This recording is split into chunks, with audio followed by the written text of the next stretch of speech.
previous video, we demystified the term enlightenment and related it back to self-realization in the process of self-actualization. And again, this is simply the process of developing awareness, deconditioning the mind, freeing the mind and body of the obsessive compulsive patterns that have been accumulated, so that we can be free to choose a life based on our own unique interests. I like the metaphor of we are the golden statue under the dirty rags, or we are the polished mirror underneath all of the grime. So from here, I guess the question would be, how does one get back to their unique natural self? How do we build these skills of focus, attention, and calmness? How do we decondition oneself from these old patterns that are no longer beneficial to our well-being or the well-being to the people around us? And finally, how do we reprogram ourselves and solidify qualities within ourselves that are truly beneficial to ourselves and all things equally? And the answer to these questions is some sort of discipline or practice. In my own life, my practice has been martial arts, music, and meditation, but it can be anything that builds awareness and focus. Something that you see small progress in, and something to reflect on. It can be learning an instrument, it can be training for a triathlon, it can be writing a book, and when done correctly, these disciplines induce a perfect amount of self-induced stress that prompts us to pay attention, therefore developing one-pointed focus. As focus develops, it induces a perfect balance between stress and ease, allowing us to be in the zone and continuously break old patterns while building new ones. We eventually also learn to be calm under this self-imposed stress. This is called flow in modern science, and we'll go deeper into the subject in a later video. And this clearly translates to everyday life. It teaches us that we can implement small incremental changes in any area of our lives to create strong, beautiful skill sets of our choosing. We will also slowly be able to handle more challenging or stressful worldly situations with more focus, ease, and patience. I have done martial arts for most of my life. Japanese styles like Ishinryu, Aikido, I did Muay Thai and kickboxing, and in martial arts, we learn basic punch and kick combinations for basic structure, right? But we also must learn to break this structure as to not be predictable to your opponent. In other words, we learn to incessantly improvise. We constantly break old patterns to find new ones to allow for growth. We can even do this in small ways in our everyday routine, like using your non-dominant hand to eat with, or taking a different route to work in the morning.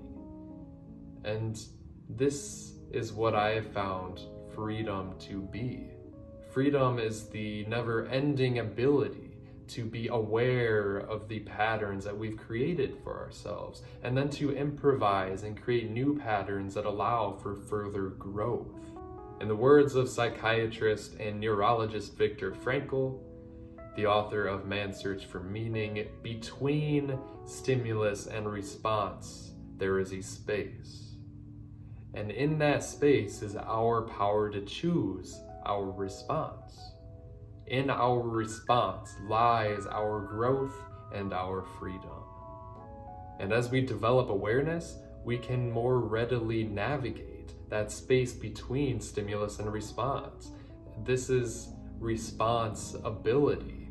In the social realm, we can, over time, create personalities which are based in the skills of patience, understanding, and compassion. And the more we choose responses of understanding, and compassion rather than hate and aggression, we will turn into an understanding and compassionate person. All in all, our past is not the determining factor in our lives.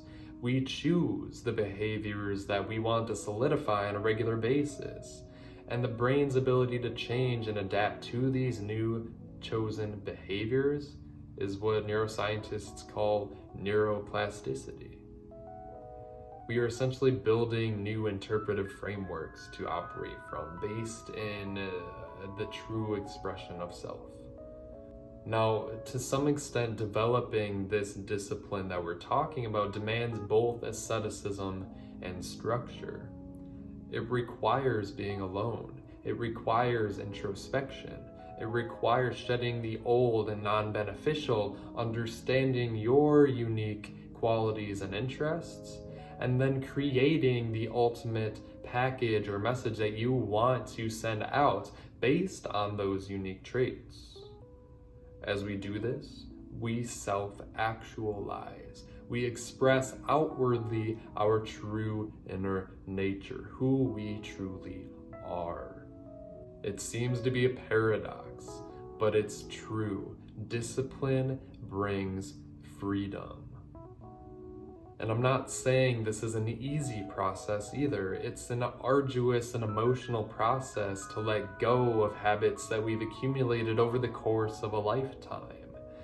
We're emotionally invested in this old framework, and there are multitudes of emotions and memories associated with said habits and patterns. Much of how we operate also tends to be unconscious. So it takes an extreme amount of awareness and objectivity to bring the unconscious to the conscious mind. So patience and determination are also a large factor of discipline. To sum up, your individual discipline and self-work leads to enlightenment, a letting go of old stagnant patterns to make room for new patterns which are conducive to the flourishing of life. And then this echoes out to the people and things that you're connected to in your life, and to those people that they are connected to, and on it goes. Out of chaos, we create order.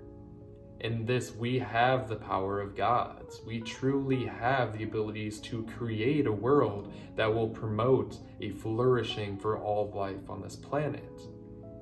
But it takes responsibility and discipline. As always, thank you so much for joining me, and please subscribe, like, comment your thoughts. Thank you so much.